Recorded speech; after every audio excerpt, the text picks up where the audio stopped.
ನೀವ್ ಯಾಕೆ ಮರೆ ಅಂತೀರ ನೀವು? ಇರ್ಲಿಲ್ಲ ಬರೀ ಇಲ್ಲಿ ಕೊಡ್ತಾರಪ್ಪ ಯಾಕ್ರೆ ಈಗ ತೋರ್ಲ ಈಗ ನೀವೆಲ್ಲ ಬಾಯಿ ತಗ ಇಡ್ತೀರಿ ಅಂತ ನೋಡ ನೋಡ ಅದೇ ಕರೆಕ್ಟ್ ಆತ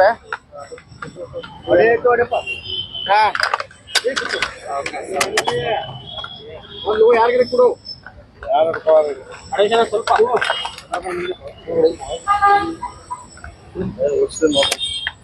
ನೋಡಪ್ಪ ಏನ್ ವಿಷಯ? ಬೆಂಗಳೂರಿನಲ್ಲಿ ಸರ್ ನಿನ್ನೆ ಸೆಲೆಬ್ರೇಷನ್ ಆಗುವಂತ ಸಂದರ್ಭದಲ್ಲಿ 11 ಜನ ಮೃತಪಟ್ಟಿದ್ದಾರೆ. ಸೊ ಅದನ್ನ ಸಿದ್ದರಾಮಯ್ಯನವರು ಕುಂಭಮೇಳಕ್ಕೆ ಹೋಲಿಸಿ ಮಾತಾಡಿದ್ರು. ಕುಂಭಮೇಳದಲ್ಲೂ ಕೂಡ ಡೆತ್ ಆದ್ವು. ಅದ್ರ ಬಗ್ಗೆ ನಾನು ಏನೂ ಮಾತಾಡಲಿಲ್ಲ. ಅಂದ್ರೆ ಸಿದ್ದರಾಮಯ್ಯನವರ ನಿರ್ಲಕ್ಷ್ಯವನ್ನ ಯಾರು ಪ್ರಶ್ನೆ ಮಾಡಬಾರ್ದು.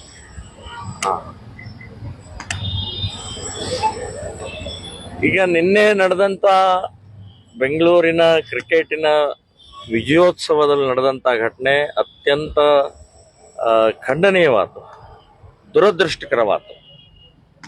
ಅಮಾಯಕರು ಪಾಪ ಉತ್ಸಾಹದಿಂದ ಒಂದು ಒಳ್ಳೆ ವಿಜಯೋತ್ಸವ ಆನಂದದ ವ್ಯಕ್ತಪಡಿಸುವಂಥ ಸಂದರ್ಭದಲ್ಲಿ ನಡೆದಂಥ ಘಟನೆ ಇದು ಬಹಳ ದುಃಖದಾಯಕವಾದ ನೋವಿನ ಸಂಗತಿ. ನಾನು ಶ್ರೀರಾಮ್ ಸೇನೆ ಸಂಘಟನೆಯಿಂದ ಅವರಿಗೆ ಶ್ರದ್ಧಾಂಜಲಿಯನ್ನ ನಾನು ಹೇಳ್ತಾ ಇದ್ದೀನಿ. ಇನ್ನು ಈ ರಾಜಕಾರಣಿಗಳ ಮೇಲಾಟ, ಪರಸ್ಪರ ಹೇಳುವಂತಹದ್ದು ಪ್ರಕ್ರಿಯೆ ಈ ಸಂದರ್ಭದಲ್ಲಿ ಆಗಬಾರ್ದು.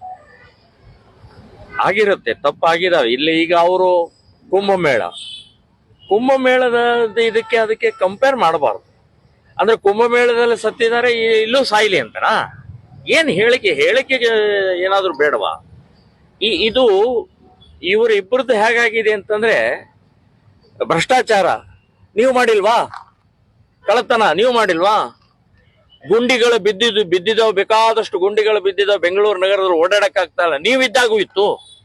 ಅಂದ್ರೆ ಅವ್ರಿದ್ದಾಗ ಇತ್ತು, ಅದನ್ನ ಸುಧಾರಿಸ್ಬೇಕು, ನಾವು ಸರಿಯಾಗಬೇಕು ಅಂತಲ್ಲ. ಇಬ್ರು ಕೆಸರಾಟ ಆಡೋದು, ಕೆಸರು ಅವ್ರು ಎಸೆಯೋದು, ಇವರು ಕೆಸರು ಎಸೆಯೋದು. ಇದು ನಿಮಗೆ ಶೋಭೆ ತರುವಂತದ್ದಲ್ಲ ಸಿದ್ದರಾಮಯ್ಯನವರೇ. ಅಲ್ಲೇ ಆಯ್ತು ಇಲ್ಲೂ ಆಗಿದೆ ಅಂತ ಅನ್ನುವಂಥದ್ದು ಸರಿಯಲ್ಲ. ವಿರೋಧ ಪಕ್ಷದವ್ರು ಏನ್ ಹೇಳ್ತಾರೆ ಅದನ್ನ ಸ್ವೀಕಾರ ಮಾಡಿಕೊಂಡು ಇಡೀ ಜನರ ಒಂದು ಕ್ಷಮೆ ಕೇಳಬೇಕು. ಹೌದು, ಆಗಿದೆ ತಪ್ಪು, ಆತುರದಲ್ಲಿ ನಾವು ಸರಿಯಾದ ವ್ಯವಸ್ಥೆ ಮಾಡದೆ ವಿಜಯೋತ್ಸವ ಮಾಡಕ್ ಹೊರಟಿದೀವಿ. ನೀವು ತಪ್ಪು ಒಪ್ಕೊಂಡ್ರೆ ಏನ್ ಬಹಳ ದೊಡ್ಡ ಅಪರಾಧ ಆಗುದಿಲ್ಲ. ಅದು ಬಿಟ್ಟು ಅಲ್ಲೇ ಆಗಿದೆ, ಇಲ್ಲೇ ಆಗಿದೆ, ತುಳಿತದಲ್ಲಾಗಿದೆ, ಅಲ್ಲೂ ಸತ್ತಿದ್ದಾರೆ, ಇಲ್ಲೂ ಸತ್ರ ಏನ್ ಬಹಳ ದೊಡ್ಡ ಮಹಾ ಅಂತನ್ನುವಂಥದ್ದು ಭಾವನೆ ಇದೆಯಲ್ಲ, ಇದು ಸರಿಯಲ್ಲ. ನಾನು ಇಬ್ಬರೂ ರಾಜಕಾರಣಿಗಳಿಗೆ ಹೇಳ್ತಾನೆ, ವಿರೋಧ ಪಕ್ಷದವ್ರಿಗೂ ಹೇಳ್ತಾ ಇದ್ದೀನಿ ಮತ್ತು ಕಾಂಗ್ರೆಸ್ನವ್ರಿಗೂ ಹೇಳ್ತಾ ಇದ್ದೀನಿ, ನೀವು ಪರಸ್ಪರ ಈ ಸಂದರ್ಭದಲ್ಲಿ ಅಲ್ಲಿ ಆದಂತ ಘಟನೆಗೆ ದುಃಖ ವ್ಯಕ್ತಿ ಬಾಯಿ ಮುಚ್ಕೊಂಡಿರ್ಬೇಕಷ್ಟೇ. ಇನ್ನು ಮುಂದಿನ ತನಿಖೆ ಏನಿದೆ ಅದನ್ನ ಸರ್ಕಾರ ಈಗಾಗಲೇ ಡಿಕ್ಲೇರ್ ಮಾಡಿದ್ದಾರೆ ಅಂತ ಅನ್ನುವಂಥದ್ದು ಹೇಳ್ತೀನಿ. ಮತ್ತು ಕ್ರಿಕೆಟ್ ಆಟಗಾರರು ರಿಯಾಕ್ಷನ್ ಅವರು ಬಹಳ ಅಂದ್ರೆ ಇದಾದ ನಂತರ ಕೊಟ್ಟಿದ್ದಾರೆ. ಅಲ್ಲಿ ಆ ಕಡೆ ವಿಜಯೋತ್ಸವ ನಡೀತಾ ಇರುವಂತ ಸಂದರ್ಭದಲ್ಲೇ ಘಟನೆ ಆಗಿದೆ. ಸೊ ಆವಾಗ ಇಮಿಡಿಯೇಟ್ ಅದನ್ನ ನಿಲ್ಲಿಸಿ ಅದಕ್ಕೆ ರಿಯಾಕ್ಟ್ ಮಾಡುವಂತ ಪ್ರಕ್ರಿಯೆ ಬಹಳ ಲೇಟ್ ಆಗಿದೆ ಅಂತ ಅನ್ನುವಂಥದ್ದು ಹೇಳ್ತೀನಿ. ಕೋಟಿಗಟ್ಲೆ ಹಣ ಗಳಿಸ್ತೀರಿ, ಕೋಟಿಗಟ್ಲೆ. ಇವತ್ತು ಕ್ರಿಕೆಟ್ ಪ್ಲೇಯರ್ಸ್ ಇರ್ಬೋದು, ಅದಕ್ಕೆ ಸಂಬಂಧಪಟ್ಟಂತ ಕಮಿಟಿಗಳಿರ್ಬೋದು, ಸಾವಿರಾರು ಕೋಟಿ ನೀವು ಗಳಿಸ್ತೀರಿ. ಈಗ ಇಂಥ ನಿಮಗೋಸ್ಕರನೇ ಸಾವಾಗಿದೆ. ನಿಮ್ಮ ವಿಜಯೋತ್ಸವ ಸಮಯದಲ್ಲೇ ಸಾವಾದಂತ ಸಮಯದಲ್ಲಿ ನಾವ್ ಹೇಳೋದು, ಅವ್ರಿಗೆ ಮನೆಗೆ ಪೂರ್ತಿ ಯುವಕರಿದ್ದಾರೆ, ಎಲ್ಲರೂ ಯುವಕರಿದ್ದಾರೆ. 1 ಕೋಟಿ ರೂಪಾಯಿ ಕ್ರಿಕೆಟ್ ಕಮಿಟಿಯವರೇ ಕೊಡ್ಬೇಕು. ಸರ್ಕಾರ ಬೇಡಿ, ಸರ್ಕಾರ ಆಮೇಲೆ ಯೋಚನೆ ಮಾಡೋಣ.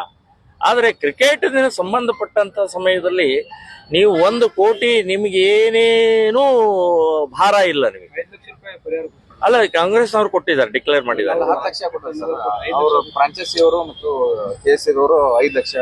ನಾನು ಹೇಳೋದು, ಇವು ಕ್ರಿಕೆಟ್ ಕಮಿಟಿಯವರು, ಆಟಗಾರರು, ನೀವು ಸಾವಿರಾರು ಕೋಟಿಯ ಆಸ್ತಿವಂತರಿದ್ದೀರಿ. ನಿಮಗೋಸ್ಕರನೇ ಇವತ್ತು ಇಷ್ಟು ಲಕ್ಷಾಂತರ ನಿಮ್ಮ ಅಭಿಮಾನಿಗಳು ಬರ್ತಾರೆ, ನಿಮಗೋಸ್ಕರ ಬಂದಿದ್ದಾರೆ, ನಿಮಗೋಸ್ಕರ ಸತ್ತಿದ್ದಾರೆ. ನೀವು 5 ಲಕ್ಷ 10 ಲಕ್ಷ ಏನೋ ಒಂದು ದೊಡ್ಡ ಉಪಕಾರ ಮಾಡ್ದಂಗೆ ಮಾಡಕ್ ಹೋಗ್ಬೇಡಿ. ಕೊಡಿ ಅವ್ರಿಗೆ ಅವ್ರಿಗೆ ಮನೆ ಪೂರ್ತಿ ನಿರ್ವಹಣೆ ಆಗೋ ಹಾಗೆ ಕೊಡಿ ಅಂತ ನಾವು ಅಂತ ಹೇಳಿ 1 ಕೋಟಿ ಕೊಡಿ. ಏನು ಮುಲಾಜಿಲ್ದ ಕೊಡ್ಬೇಕು ಅಂತ ಅನ್ನುವಂಥದ್ದು ನಾನು ಹೇಳ್ತಾ ಇದ್ದೀನಿ. ನೀವು ಲೂಟಿ ಹೊಡಿತಾ ಇದ್ದೀರಿ, ಕ್ರಿಕೆಟ್ ಹೆಸರಿನಲ್ಲಿ ಬೇಕಾದಷ್ಟು ಲೂಟಿ ಹೊಡಿತಾ ಇದ್ದೀರಿ. ಅಭಿಮಾನಿಗಳಿಂದನೇ ನೀವು ಬದುಕ್ತಾ ಇದ್ದೀರಿ, ಅಭಿಮಾನಿಗಳಿಲ್ದೆ ನಿಮ್ ಕೋಟಿ ಇಲ್ಲ. ಸೊ ಇದಕ್ಕೆ ನೀವು ನ್ಯಾಯ ಕೊಡಬೇಕು ಅಂತ ಅನ್ನುವಂಥದ್ದು ನಾನು ಹೇಳ್ತೇನೆ. ಸರ್, ಒಂದು ಈಗ ಸರ್ RCB ಫ್ಯಾನ್ಸ್ ಸಾಕಷ್ಟು ಪ್ರಮಾಣದಲ್ಲಿ ಸರ್ ಇದ್ದಾರೆ ಸರ್.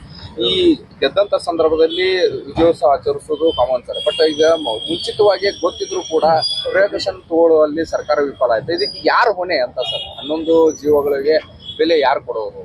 ಸರ್ಕಾರ ಗೊತ್ತಿದ್ದು ಏನು ಬೇಕಂತ ಉಡಾಪೆ ಮಾತಾಡುವಂತ ಕೆಲಸವನ್ನು ಮಾಡ್ತಾರೆ. ಇಲ್ಲಿ ನೋಡಿ, ಇವತ್ತಿನ ಸರ್ಕಾರನೇ ಅದಕ್ಕೆ ಜವಾಬ್ದಾರಿ.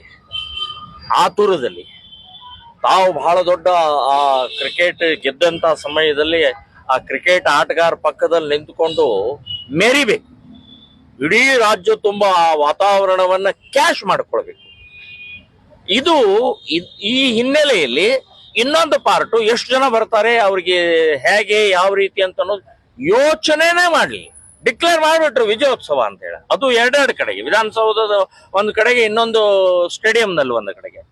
ಸೊ ಆತುರದಲ್ಲಂತೂ ಮಾಡಿದಿರಿ ನೀವು. ಅದರ ಲಾಭ ತಗೊಳಕ್ಕಂತೂ ಕಾಂಗ್ರೆಸ್ನವ್ರು ನಿಶ್ಚಿತವಾಗಿ ಮಾಡಿದಿರಿ. ಆದರೆ ಇನ್ನೊಂದು ಪಾರ್ಟ್ ನಲ್ಲಿ ಬರುವಂತ ಜನರ ಸುರಕ್ಷತೆ ಏನು, ಹೇಗೆ ಬರ್ತಾರೆ, ಎಷ್ಟು ಜನ ಬರ್ತಾರೆ, ನಿಮಗೆ ಗೊತ್ತಾಗದೇ ಇರುವಂತಹದ್ದು ಏನಿಲ್ಲ.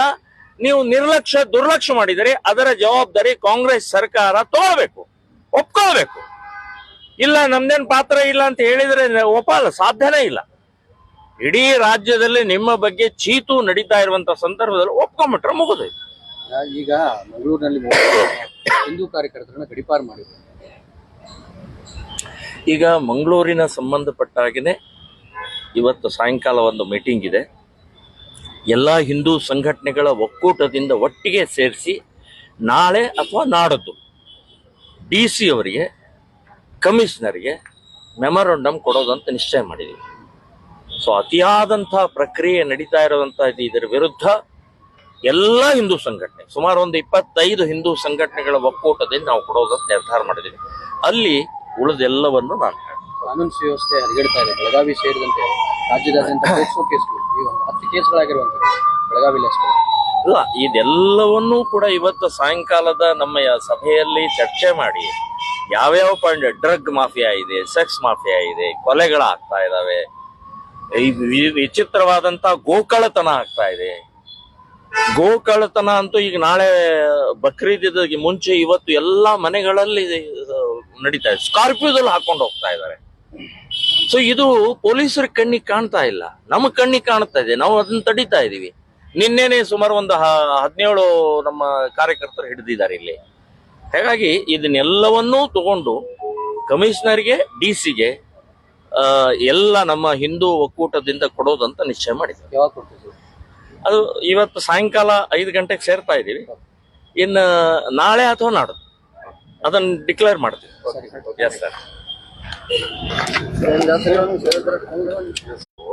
ಎಲ್ಲದಿಗೆ ಪಾರ್ಟಿ ಕೊಟ್ರ ಇದ್ಯಾರು